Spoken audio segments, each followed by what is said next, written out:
Hi, my name is Leandra Taylor and I'm from Prescott High School. I'm the science teacher at the school and also the coordinator for the Oliphants project this year. On my left I've got Stephen and he will be introducing himself. Hello, my name is Stephen Jurgis and as you might know I'm a 17-year-old grade 11 student at Prescott College Southern, and with me I have one of my projects from this year which I'll be talking to you about shortly. So looking at the aim and the outcomes for this project, what was your aim for it and what outcomes that you want to achieve or meet with this topic in mind? So the aim of this project was to show that different wavelengths of light contain different amounts of energy, and the aim was also to show that with a model that is interactive in a way where people can learn from it. Okay, some edutainment, educating while being entertained. Lots of buttons, cool. Yeah. Okay, so going on from there, could you please demonstrate how this whole process works and what it is that you had to keep in mind when putting all of this together? So when putting all of this together, we had to keep in mind the safety considerations with all of the different lights and all of the different power sources. So we wanted to keep this to 5 volts, so that means that we can't run lights that are different colors. We had to run a filter that changes the color of a white light, because that uses less power, which means we can run it off of a lower 5-volt battery. So with this project, we have different filters of light on a disc, and as the disc spins with the 12-volt motor, then the wavelength of light is changed before it hits the solar panel. And those variations of wavelengths are visible in the voltmeter, which shows the voltage output of the solar panel.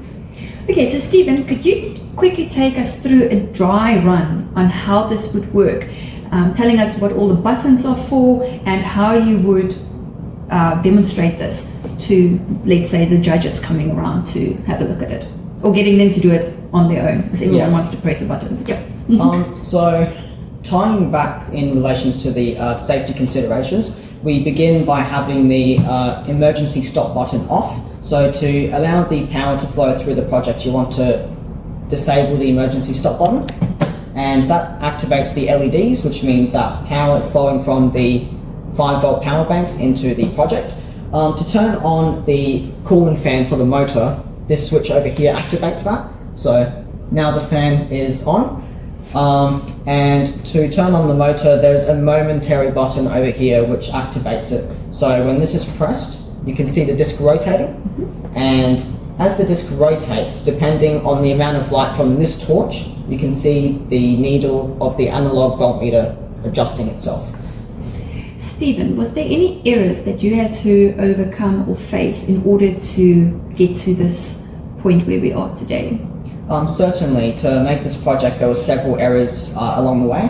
One of the main errors was when I was trying to connect the 5-volt motor to the spinning disc and I first ran it. The 5-volt motor wasn't powerful enough to spin the disc as a result of its weight. So to combat that, I had to upgrade the entire system to a 12-volt setup. So that consisted of needing to attain a 12-volt battery for the 12-volt motor, which means all of these lights and everything else was running from 5 volts. So I had to separate the emergency button to run only for the 5-volt setups.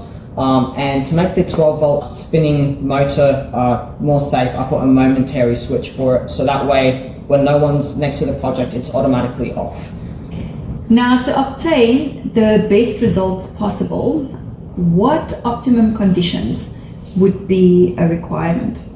So to obtain the most optimal results, you need a dark environment so that the light in the environment doesn't have too much of an effect, and that's because of the sensitivity of the solar panel. So even the slightest bit of light in an unlit environment like this has an effect on the voltmeter. As you can see, it is on maximum even though the torch is off.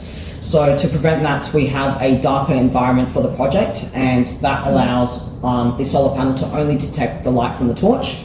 That's the first problem. The second problem for optimal results would have to be the voltage of the battery. So the motor currently runs from a 12.8 volt lithium phosphate battery, and when the voltage of that goes too low, then the motor doesn't have enough power to properly spin the disc. So, in conclusion, the hypothesis for this project is basically about showing the effect that different wavelengths of light has on the power output of your solar panel. So, how did you meet this hypothesis? So the hypothesis was met with the results from this model. Whenever the disk spins and rotates from the motor, then you can see the variations of the power output of the solar panel, depending on the wavelength of light that's passing through. And that depends on which color the light is passing through to hit the solar panel. Those variations in power output can be seen, as you can see in the voltmeter. The needle changes depending on which color the disk is on. So Stephen, it was fun to be part of this project with you.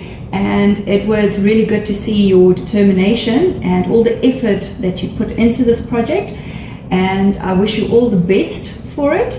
And yes, it's a long journey of 5 months, but we've come to the end of it. Yeah. And here it is. And we would just like to thank the audience for watching our video, and for Stephen for all his hard work, and for everyone that played a role in this journey. Yeah, I'd just like to thank Miss Taylor for being a part of my journey, and once again I'd just like to thank you guys for watching. I hope you enjoyed our presentation.